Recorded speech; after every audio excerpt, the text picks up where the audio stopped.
ভক্তের ভগবান শ্রীকৃষ্ণ।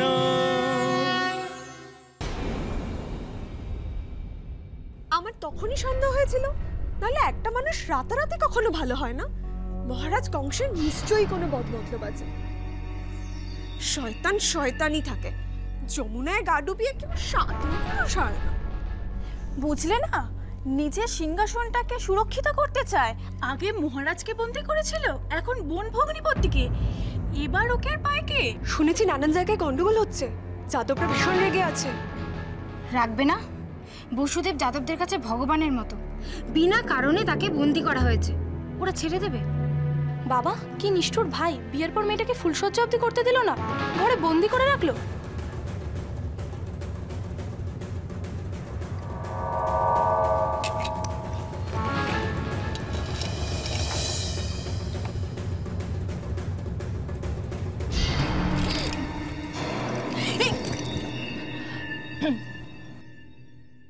এখানে দাঁড়িয়ে আড়ি পেতে আমাদের কথা শুনছিলে কেন? হ্যাঁ, যোগ দেবো বলে।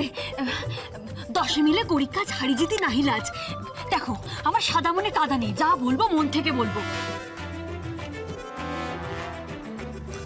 তোমরা মহারাজ কংসকে 4টে মন্দ কথা বলছিলে না, আমিও বলি 2টো।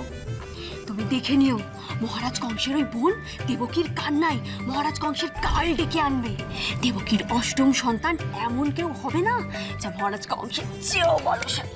ওই মহারাজ কংসকে মাটিতে ফেলে দে। বেশি বলে ফেললাম না? ঠিক আছে, মাটিতে ফেলবে না। আমি যাই। হ্যাঁ,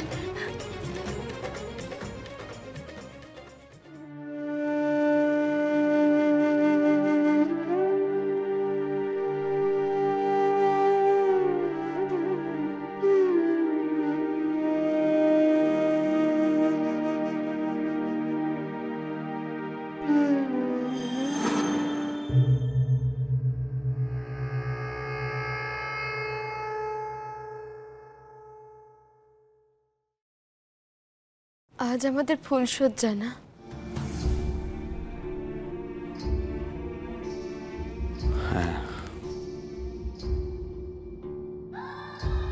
তুমি দেখো, ভ্রাতা এক্ষুনি আমাদেরকে মুক্ত করতে আসবে। আমাকে মুক্ত করে দিয়ে বলবে যে আমি তোমার সাথে ঠাট্টা করছিলাম।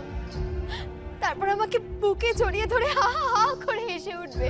তুমি দেখো, আমি তো চিনি আমার ভ্রাতাকে। আমার ভ্রাতা আমাকে কখনো কষ্ট দেবে না, কখনো না।